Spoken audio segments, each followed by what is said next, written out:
Now, it's widely believed that there are two quantities in this universe. There are facts on the one hand, and of course science can give us our most rigorous discussion of these.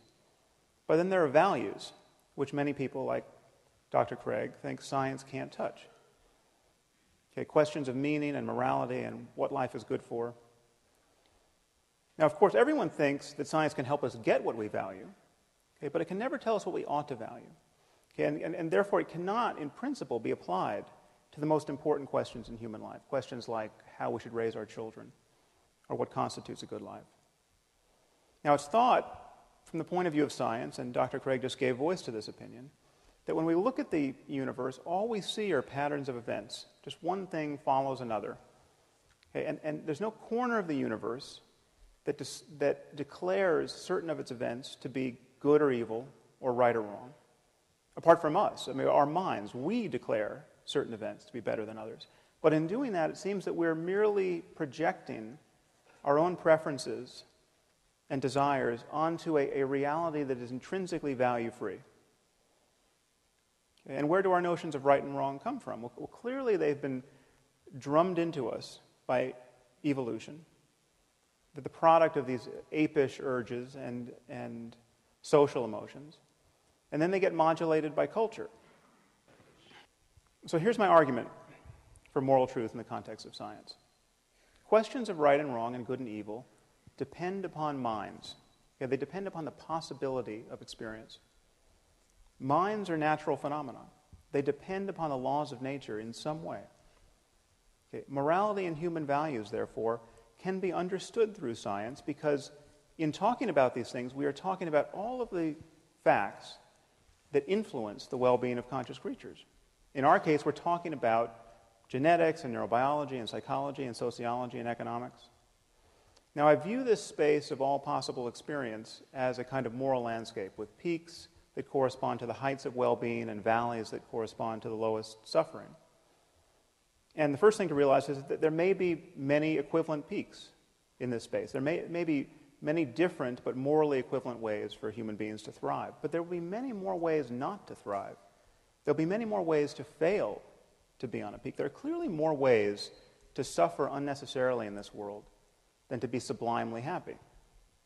It's clearly possible to value things that will reliably make you miserable in this life.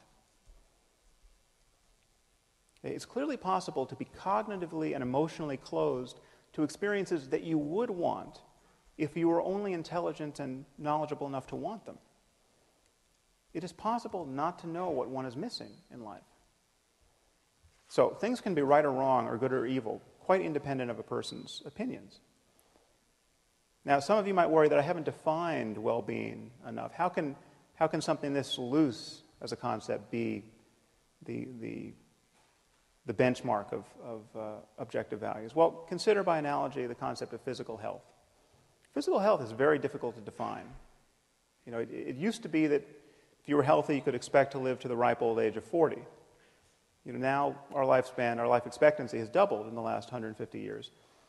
What does health mean? Okay, well, it has something to do with not always vomiting, okay, not being in excruciating pain, not running a fever. Okay, but how fast should a healthy person be able to run? Okay, that question might not have an answer.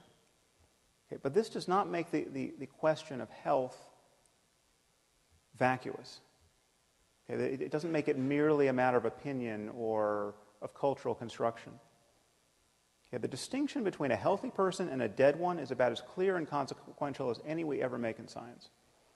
Okay, and notice that no one is ever tempted to attack the philosophical underpinnings of medicine with questions like, well, who are you to say that not always vomiting is healthy? What if you meet someone who wants to vomit, and he wants to vomit until he dies? Okay, how could you argue that he is not as healthy as you are? In talking about morality and human values, I think we really are talking about mental health and the health of societies. And the truth is, science has always been in the values business.